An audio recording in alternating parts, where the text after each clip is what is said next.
Ежегодно коммунальщики Мирнинского района отправляют на полигоны сотни тысяч тонн бытовых отходов. А ведь их можно переработать.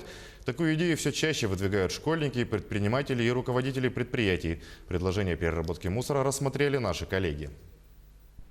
Сотни пластиковых бутылок, которые сначала нужно рассортировать по цвету, убрать этикетки, крышки и вымыть. Затем все это идет под пресс. В результате образуется так называемая таблетка – исходное сырье для производства, например, игрушек или мебели. Его уже ждут на заводах Ангарска и Иркутска. Так работает цех по переработке мусора в Удачном. Один из местных предпринимателей решил, если свалки не перестают расти, почему бы не извлечь двойную пользу – финансовую и экологическую. Мы установили 12 емкостей. Население начало понемножечку активизироваться в сборе мусора и в сортировке. Так что пока вот так. Где-то процентов 10-15 на сегодняшний день. Таких, будем сказать, людей, которые дома принимают активное участие и принимают как бы в оказании, в очистке экологии. Идеи, как очистить улицы городов от мусора, пустив его на переработку, сегодня предлагают и школьники.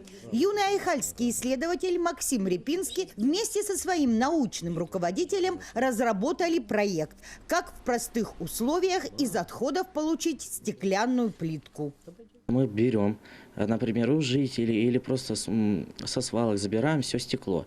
Его мы измельчаем. И просто потом в специальных формочках мы это стекло добавляем и заливаем специальным веществом, и что потом при высыхании получается как раз плитка, которую можно спокойно продавать.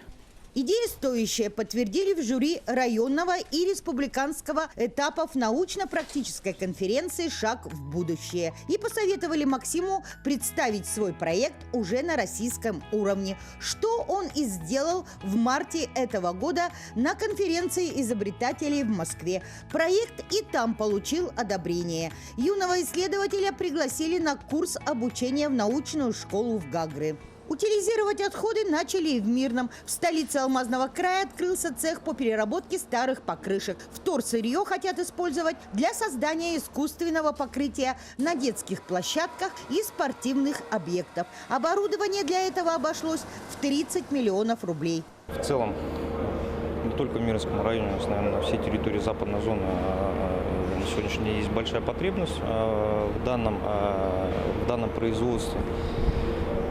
Мы планируем, помимо переработки, утилизации покрышек, производить резиновую крошку, которая, собственно говоря, будет у нас использоваться при благоустройстве дворовых территорий, то есть при, скажем так, изготовлении плитки антискользящей для детских площадок, для ступеней, скажем так, многоквартирных домов. Каждый год в Мирнинском районе коммунальщики вывозят больше 200 тысяч кубометров твердых бытовых отходов. А значит, вопрос об их утилизации снимать с повестки дня пока рано. Ирина Балкова, Альбина Шарафеддинова, Виктория Бреус, Денис Сиротин, Дмитрий Храмкин, телеканал «Алмазный край».